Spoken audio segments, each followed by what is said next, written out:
तो आज अपने पास जो फोन है ना वो इन्फिनिक्स की तरफ से नोट एज 5G है। अब ये फोन है ना कुछ इंटरेस्टिंग चीजें लाता है और यहाँ पर मैं आपको उन सब के बारे में बता दूंगा। और ये कोई रिव्यू नहीं है, यहाँ पर मैं जितना मैंने यूज करा है, टेस्ट किया है, उस हिसाब से मेरे थॉट्स है, मेरे ओपिनियन रहेंगे और जिस प्राइसिंग पर ये फोन आने वाला है वहां पर कैसा है वो हमको थोड़ा पता चल जाएगा। और जस्ट आगे जाने से पहले बता दूं ये वीडियो इन्फिनिक्स के साथ हम कोलैब में बना रहे हैं, बट यहाँ पर जो थॉट्स, जो ओपिनियन, जो पॉजिटिव नेगेटिव है वो मेरे खुद के रहेंगे। तो फर्स्ट अगर अनबॉक्सिंग एक्सपीरियंस देखोगे तो इन्फिनिक्स के फोन्स में आपको मोस्ट ऑफ जो सारी चीजें मिल ही जाती है, जैसे कि बॉक्स में आपका फोन हो गया डेफिनेटली, इवन एक टेम्पर्ड भी मिलता है अलग से जो आप लगा सकते हो, इंस्टॉलेशन गाइड हो गई, एक 45 वॉट का चार्जर आपको मिल जाएगा इन्फिनिक्स का, type A to type C charging cable, और जो इसका कवर आता है ना वो भी यहाँ पर एक अच्छी क्वालिटी का दे रखा है इन्होंने, मतलब ये ट्रांसपेरेंट वाला नहीं है, प्रॉपर सिलिकॉन वाला मिलता है और इसमें भी हल्का सा टेक्सचर है, तो ये गंदा भी नहीं होगा लॉन्ग टाइम यूज करने पर। और साथ में आपको फोन, साइड पोर्ट्स की स्टिकर्स और एक क्लीनिंग किट भी मिल जाती है।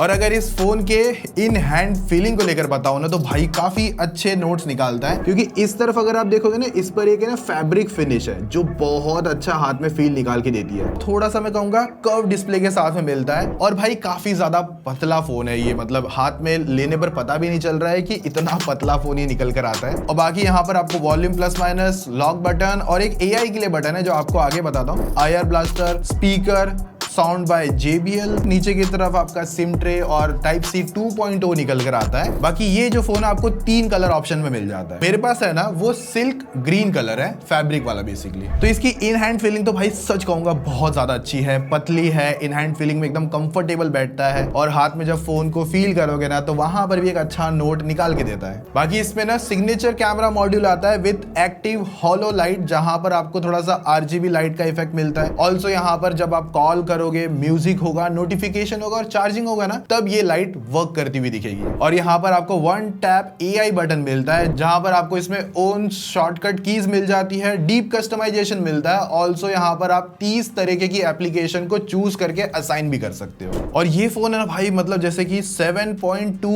mm पतला फोन आता है और इसकी जो बैटरी का नंबर भी है ना उस हिसाब से काफी पतला फोन बनाया है इन्फिनिक्स वालों ने। बाकी इस पर आपको डुअल माइक सेटअप मिलता है, डुअल सिम स्लॉट मिल जाता है, IP65 की डस्ट एंड स्प्लैश प्रूफ की रेटिंग आ जाएगी।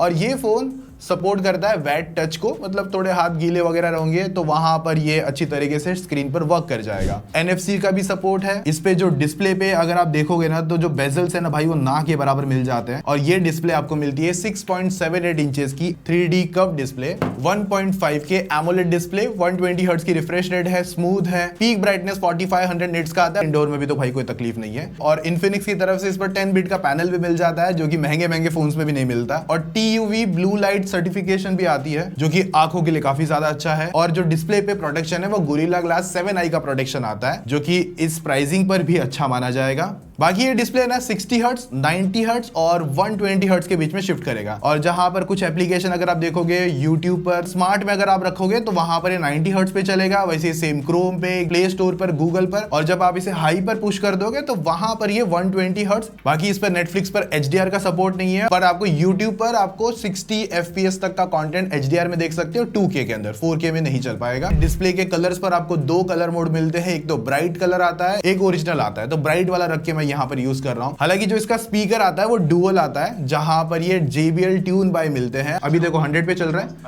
अभी ये 150 के अराउंड है और ये 300।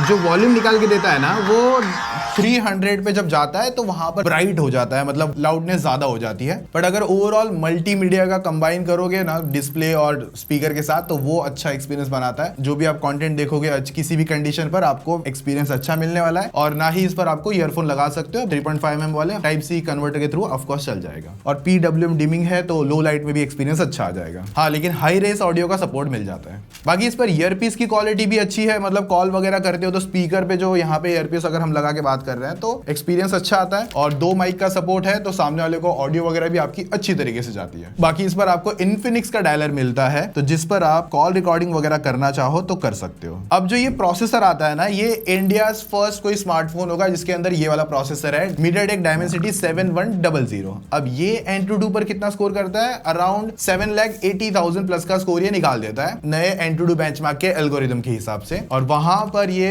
LPDDR5X रैम भी लेकर आता है, जिसमें एक्सपेंशन सपोर्ट भी मिल जाता है और UFS 2.2 की स्टोरेज भी है। बाकी Geekbench के भी स्कोर हमने निकाले हैं और इवन CPU थ्रॉटल के भी आप परफॉर्मेंस चेकआउट कर सकते हो। और रही बात ये जो प्रोसेसर है ना, मुझे जब मैंने इसको यूज करके देखा ना, तो मुझे ऐसा फील हुआ इसका एनिमेशंस वगैरह, मल्टीटास्किंग वगैरह पर अच्छी तरीके से एक्सपीरियंस निकालता है। ऐसा नहीं कि कोई ज्यादा लैग आपको देखने मिलेगा। ओवरऑल जो एक्सपीरियंस है एक एप्लीकेशन से दूसरे एप्लीकेशन पे जाने पर, और इवन जो इसके एनिमेशंस देखोगे ना, ये थोड़े से मतलब कहूंगा सिंपल वाले हैं, लेकिन अच्छा एक्सपीरियंस बना देता है। रही बात बैटरी, इस फॉर्म फैक्टर में इन्होंने डाली है 6500 mAh के साथ में, जिस पर आपको 45 वाट का चार्जर बॉक्स में ही है। और ये जो बैटरी है ना, 6 इयर्स की बैटरी के साथ में आता है। मतलब यहां पर ये फोन की जो बैटरी अच्छे खासे लॉन्ग टर्म में आपका साथ जरूर देगी। और चार्जिंग स्पीड भी अराउंड 35 मिनट्स में 50% हो जाता है। और देखो ये जो बैटरी का नंबर है, ये फोन आराम से, अगर आप सिंपल कैजुअल यूजर हो तो 2 दिन तक आपको आराम से चला देगा। बट अगर आप हेवी एंड यूजर भी हो तो 1 दिन तक का बैटरी बैकअप आपको इजीली मिल जाएगा। अब यहीं पर अगर आप थोड़ा सा गेमिंग करना चाहते हो, अगर आप बेसिक गेमिंग खेलते हो, तो वहां पर ये फोन अच्छे से चला देगा सारे गेम जो बेसिकली चलते हैं, जैसे सबवे सफर और बाकी सारे भी। इवन जब आप BGMI पे जाओगे तो वहां पर आपको 60 FPS पे BGMI खेलने मिलता है, लेकिन फ्री फायर और कॉल ऑफ ड्यूटी में आपको 90 FPS का सपोर्ट मिल जाता है। और मैंने जब 60 का एक्सपीरियंस करके देखा था ना, तो वहां पर गेमिंग अच्छे से चला देता है। कैजुअल गेमिंग एक्सपीरियंस जो होता है ना, वो आप कर सकते हो। मतलब कभी कभार आपको खेलना है TDM वगैरह, तो वो आपका एक्सपीरियंस अच्छा बना देता है। इरेंगल वगैरह में आपको थोड़े ऊपर नीचे FPS देखने मिलेंगे। और ऑफ कोर्स यहाँ पर जो जायरो भी है वो भी अच्छा काम कर रहा है। ऐसा नहीं कोई डिले वाला जायरो डाल रखा है, एकदम प्रॉपर 60 FPS को मैनेज करता हुआ जायरो आपको मिलता है। लेकिन ओवरऑल मैं कहूंगा गेमिंग में आपका कैजुअल गेमिंग एक्सपीरियंस ही बना के दे देगा हाई एंड गेम्स में। बाकी कनेक्टिविटी में 10 5G बैंड्स आते हैं, वाईफाई 5 मिलता है, तो जिसका हमने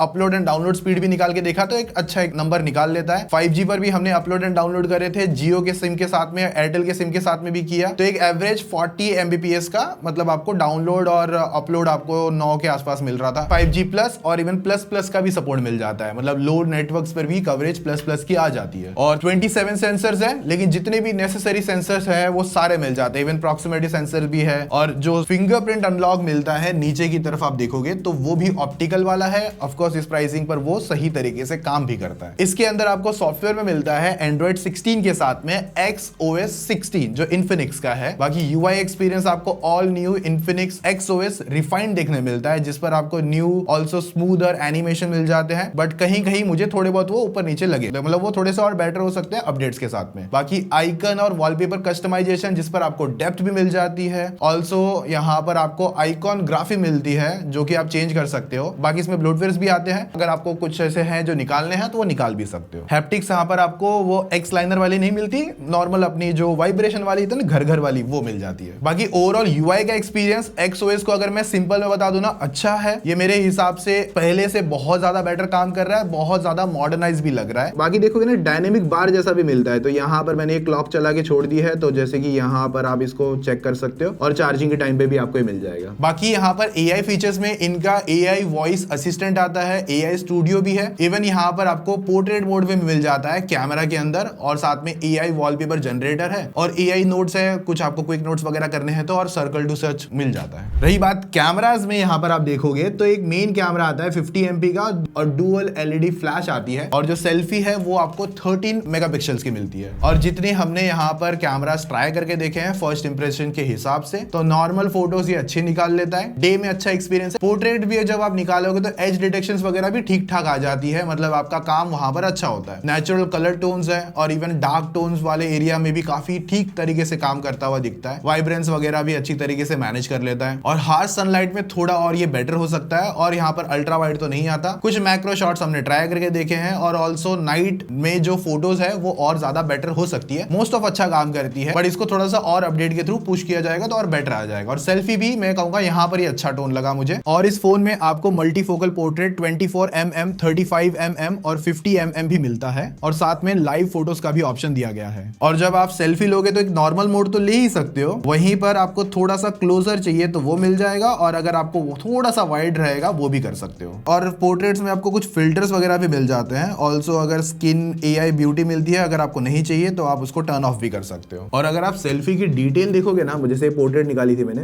तो ये भी काफी अच्छी तरीके से निकाल के दे देता है। हालांकि जहां पे मैंने खींचा है काफी अच्छा यहाँ पे लाइट सेटअप है, तो उस वजह से भी एक पॉसिबल रीजन है। बाकी वीडियो आप फ्रंट कैमरा से और मेन कैमरा से 2K 30 FPS में बना सकते हो, जो कि एक अच्छा पॉइंट है। और एटलीस्ट फ्रंट कैमरा में 2K 30 FPS देना तो और अच्छा है, वरना कुछ ब्रांड्स है जो 50-50 60,000 में फोन लॉन्च कर देते हैं और वहां पर आपको 1080p 30 या 60 में देके छोड़ देते हैं। 50 भी नहीं तो 35,000 में भी मिल जाते कुछ ऐसे फोन। तो अगर Infinix Note Edge की प्राइसिंग को लेकर बात करोगे तो ये 3 वेरिएंट पर आएगा। तो स्टार्टिंग जो 6GB 128 वाला वेरिएंट है ना, ऑफर लगा के 20,000 रुपीज में पड़ेगा। विदाउट ऑफर ये आपको 22,000 रुपीज में आएगा, और जहां पर आपको SBI और ICICI कार्ड डिस्काउंट्स मिल जाएंगे और मल्टी प्लेटफॉर्म्स पर आपको ये अवेलेबल है। लिंक मैं डिस्क्रिप्शन में डाल दूंगा अगर आप चेक कर रहे हो तो। ऑल्सो यहाँ पर आप स्टार्ट में जब लेने जाओगे एक्स्ट्रा बेनिफिट्स है, जैसे वन टाइम आपको स्क्रीन रिप्लेसमेंट मिल जाता है within 6 month from purchase date, और भी एक्सटेंडेड वारंटी भी आती है। और ये जो ऑफर है ना 25 मार्च तक एलिजिबल रहेगा। तो अगर 20,000 रुपीज के हिसाब से देखोगे तो काफी अच्छा लुक है, इन हैंड फीलिंग अच्छी है, बैटरी का नंबर अच्छा है, सॉफ्टवेयर अच्छा कर दिया है और अच्छा हो सकता है, कैमरा भी अच्छा है जिस प्राइसिंग पर आ रहा है। तो मतलब एक डेली यूजर के हिसाब से अगर उसको मल्टीटास्किंग के हिसाब से कुछ फोन चाहिए वो कर सकते हो। हालांकि HDR सपोर्ट नहीं है और भी कुछ 2-4 चीजों में पीछे था,